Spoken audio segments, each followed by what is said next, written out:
Olá, seja bem-vinda, bem-vindo ao canal Voz Batista Brasil, esse canal que tem por objetivo fazer reflexões, transformar em experiência as vivências dentro da Convenção Batista, seja brasileira, seja de Pernambuco, do mundo batista, reflexões sobre o mundo evangélico, reflexões sobre política, economia, enfim, na perspectiva de um pastor batista. Eu gostaria de compartilhar com você uma experiência que eu tive hoje e, através dessa experiência, trazer à tona algumas questões que eu considero importantes. Depois de aproximadamente 14 ou 15 meses, eu voltei pela primeira vez a uma reunião do Conselho da Convenção Batista de Pernambuco. Para lembrar, eu fui secretário da Convenção Batista de Pernambuco durante aproximadamente 3 anos e meio, e um mês depois da derrota de Jair Bolsonaro como político, eu fui eliminado do cargo por uma perseguição política e religiosa. Política porque eu votei em Jair Bolsonaro, contrariando todas as amarras que tentaram fazer para pastor batista votar em Bolsonaro, e religiosa por conta das minhas posições, especialmente em relação à consagração de mulheres ao ministério pastoral. Essa saída foi uma saída desleal, e eu falo isso não pelo cargo, porque eu não precisava do cargo, eu não precisava do salário daquele cargo para minha sobrevivência. Fiz um trabalho sério, tiramos a convenção do vermelho, deixamos ela no azul. Foi a convenção que deu suporte ao Colégio Americano Batista nos momentos mais difíceis, pagamos os missionários sempre em dia, todas as organizações recebiam suas verbas em dia. O Sítio Silvânia sofreu uma reforma que há 20 anos ele não sabia o que era qualquer investimento. Eu não tinha nenhum tipo de problema, não tinha criado, nem tinha tido algum problema pessoal, individual com pastores. Havia um grupo de pastores que não gostavam de mim pelas minhas escolhas política e teológica, e também não gostavam de mim porque eram acostumados a ter benefícios para convênios e manipular e fazer as coisas que queriam, e no momento em que as regras foram sendo colocadas, isso começou a se tornar difícil para a caminhada desses pastores, e enfim, eu não vou mais entrar em detalhes. Se você quiser ver os detalhes, entre no meu canal pessoal do YouTube, e que você lá terá. Então, com isso eu quero dizer que, tendo sido desligado da convenção, eu fiquei com uma raiva muito profunda, por toda a traição, toda a palavra que eu usava também era de canalice mesmo, porque foi a forma como as coisas aconteceram. Porém, eu transformei a minha raiva em indignação, e desde então eu tenho procurado desmascarar algumas questões que têm acontecido por desrespeito a estatuto, por desrespeito a regimento, por desrespeito a princípios da denominação, tá bem? Isso eu estou colocando, e estou colocando com muita paz. Então, fiquei muito feliz em voltar lá hoje, e voltar com o coração em paz, voltar podendo olhar para as pessoas, porque eu não fiz nenhum mal àquelas pessoas. Se alguém fez algum mal a alguém, teria sido aqueles que tomaram uma decisão sem nunca conversar comigo, avaliar sem nunca me ouvir, enfim, são essas questões. Bom, de início, um dos líderes perguntou se eu estava com muita raiva dele, e eu disse que estava, mas que eu já tinha transformado essa raiva em indignação, e a minha indignação com ele continuava muito grande, e vai continuar como indignação, não como raiva, mas como indignação. Sim, perdi a confiança, eu o tinha como uma pessoa que merecia confiança, eu almoçava algumas vezes com ele, mas descobri que a relação, agora eu descobri que a relação não era em função do relacionamento. Eu me enganava, pensava assim que ele gostava de conversar comigo. Na verdade, ele não gostava de conversar comigo, ele tirava proveito do cargo que eu ocupava, e era conveniente politicamente essa relação por conta do cargo. Passou, ele segue a vida dele, eu vou seguindo a minha vida, como Paulo seguiu a dele, e Barnabé seguiu quando tiveram uma divergência em relação a Marcos, né?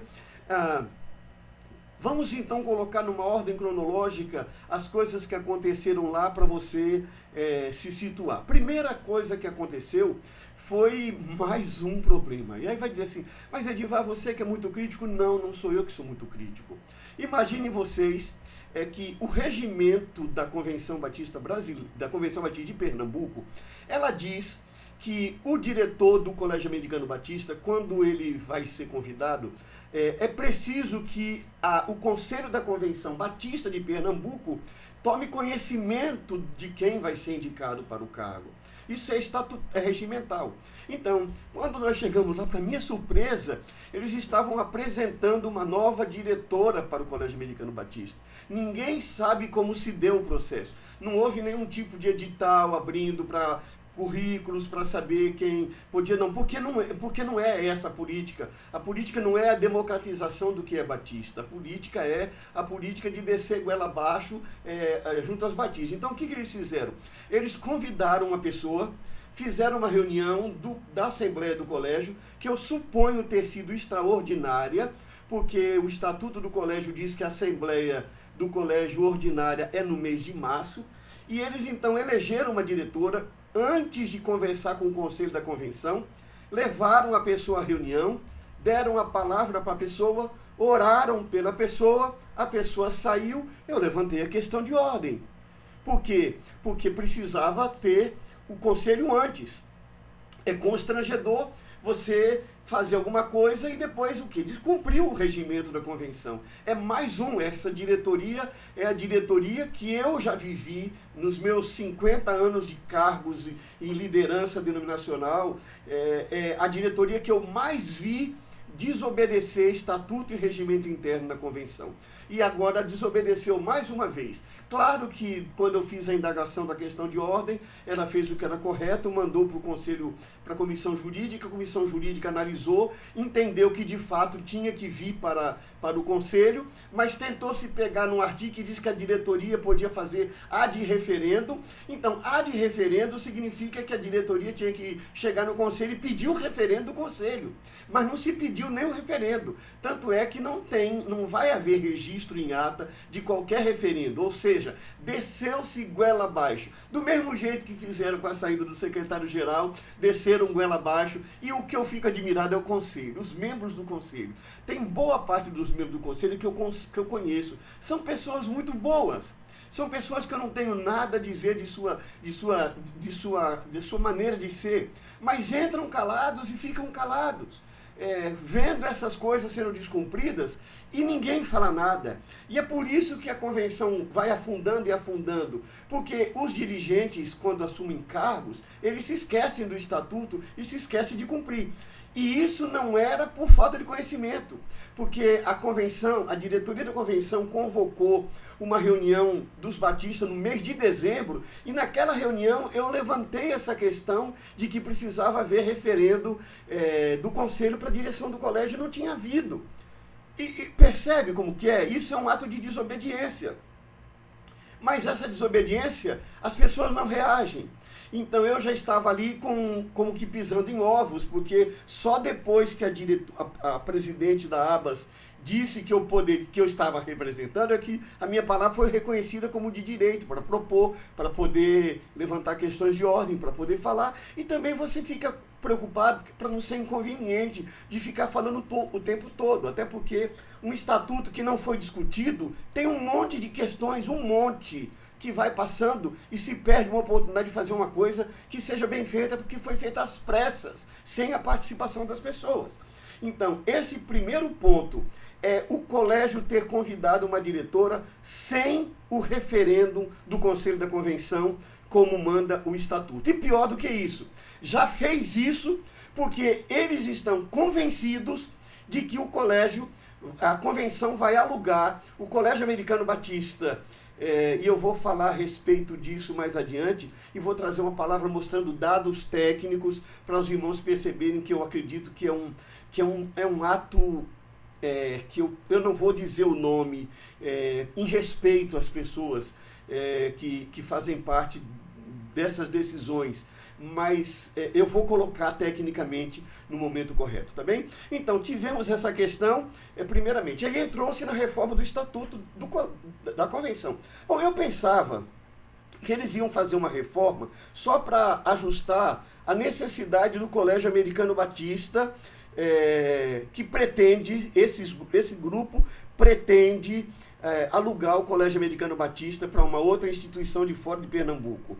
E eu imaginei que eles iam fazer reforma apenas nesse aspecto da convenção. Só que eu cheguei lá, o que eu vi foi um monte de propostas periféricas, polêmicas, que precisam ser bastante discutidas e, portanto, é uma pena. E no final que eu fui saber que, além disso, a reforma vai ser numa assembleia online. Uma pessoa discutir reformas sérias, profundas, amplas de estatuto, online. Se presencial é difícil, online é mais complicado. Mas o que eu achei também mais interessante na reforma do estatuto, da convenção, é que um monte de reformas pequenas e não foram aos pontos necessários, que é a questão da estruturação de conflito de finalidades, de conflitos de atribuições, uma série de detalhes que precisa ser reformado o Estatuto da Convenção, mas o ponto mais importante que eu achei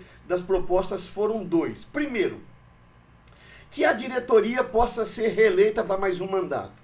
Observe, o mandato da diretoria da Convenção Batista de Pernambuco era de 1 ano.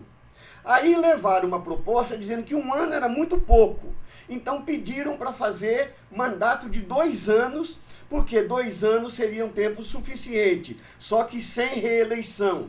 Aí, em 2019, o presidente da convenção, que hoje é vice-presidente, tentou descer goela abaixo em Caruaru uma reforma estatutária que possibilitasse mais um mandato. Ou seja, a proposta era feita, a reforma aconteceria, entraria em vigor e ele poderia concorrer e ser reeleito por mais 2 anos. A Convenção Batista de Pernambuco, naquela Assembleia de 2019, não aceitou essa proposta. Quando chega agora, marca-se uma Assembleia para alguns dias antes da Convenção Batista, 1 mês ou 15 dias, eu não sei bem, antes da Assembleia, e o ponto mais importante da reforma do Estatuto é justamente permitir a reeleição por mais 2 anos, para ficar por 4 anos. Veja que coisa bem interessante que é. E aí, é claro, a não ser que Deus haja no coração dos líderes que têm não só cabeça, porque a maioria tem cabeça, mas líderes que se colocam, se posicionam, percebam o que está sendo feito, essa proposta vai passar, porque ela está toda sendo alinhavada para passar. O desejável é que ela não passasse, que se fosse fazer uma reforma depois da Assembleia que vai acontecer agora no Seminário Batista do Norte. Ou então, que tenha uma cláusula que diga que, com relação à reeleição, essa proposta vai ter valor somente a partir da próxima eleição. E dificilmente eles vão querer aceitar isso, porque a proposta está sendo feita para que eles possam continuar fazendo isso, não obedecendo o estatuto, não obedecendo o regimento, não obedecendo a deliberação da convenção e o conselho balançando a cabeça, como foi na minha saída e com algumas exceções hoje. Mas a segunda decisão mais importante, preste bem atenção. A decisão mais importante foi que uma pessoa que é desligada de um cargo da convenção só possa ocupar cargo elegível na convenção 2 anos depois. Observe, quando você regulamenta com base em um problema real. Você não faz regulamentação hipotética. Geralmente você procura saber, teve algum caso que poderia criar problema e tal. Então, o que acontece? 2 anos foi justamente para que eu não pudesse ocupar mais nenhum cargo na convenção nos próximos 2 anos. Porque eu sou a única pessoa que foi desligada da Convenção Batista de Pernambuco nesse período e, portanto, eles colocam a possibilidade de reeleição da diretoria e a impossibilidade de eu sequer ser eleito para ser como uma comissão de escrutínio, comissão escrutinadora, não é? Porque eu trabalhei na convenção e então eles estabeleceram 2. Você podia perguntar, por que não 6 meses? Por que não 1 ano? Por que 2 anos? 2 anos, porque essa seria a maneira de enquadrar o secretário-geral para ele não ocupar cargo, já que a minha presença ela é inconveniente do ponto de vista administrativo, do ponto de vista político, porque eu não concordo com essa política de falta de transparência. Eu defendo a transparência, eu defendo a política de nós cumprirmos o estatuto, de cumprirmos o regimento interno, de cumprirmos as deliberações da Assembleia, porque são democráticas. E isso é inconveniente. Isso não agrada a quem faz uma atrás da outra, como a última de hoje, que foi eleger uma pessoa para a direção do colégio, direção pedagógica, direção geral do colégio, e sem ter o referendo do conselho. Já tinham feito a eleição. Assim como na cabeça deles já está decidido que a convenção vai alugar o colégio, até porque a pessoa que eles convidaram é vinculada à instituição para a qual eles querem alugar o colégio. E eu vou mostrar tecnicamente que é um equívoco muito grande, vou mostrar que é um equívoco muito grande do ponto de vista de missão, para nós entregarmos o colégio à administração que não seja dos batistas de Pernambuco. Fique ligado, estamos juntos, aguarde mais um pouco que durante essa semana eu vou falar muito sobre Estatuto da Convenção Batista de Pernambuco, essa proposta abrupta aí de reforma, e Estatuto e reforma do Estatuto do Colégio Americano Batista. Me acompanhe, porque você vai ouvir um ponto de vista que poderá ajudar você a clarear o seu pensamento e o seu voto. Se você julgar que aquilo que eu vou trazer faz sentido, quando você for para a Assembleia, você terá a oportunidade, então, de fundamentar, se não quiser falar, pelo menos saber o que está em discussão, porque é claro que na Assembleia, cada um desses pontos, nós vamos fazer uma proposta substitutiva. Nós não tivemos tempo de elaborar para a reunião de hoje, mas vamos investir um tempo para elaborar cada proposta, para levar uma alternativa de proposta para os batistas de Pernambuco, de um estatuto que seja menos conflitante e exija mais transparência na administração da coisa batista. Fique na paz, até daqui a pouco.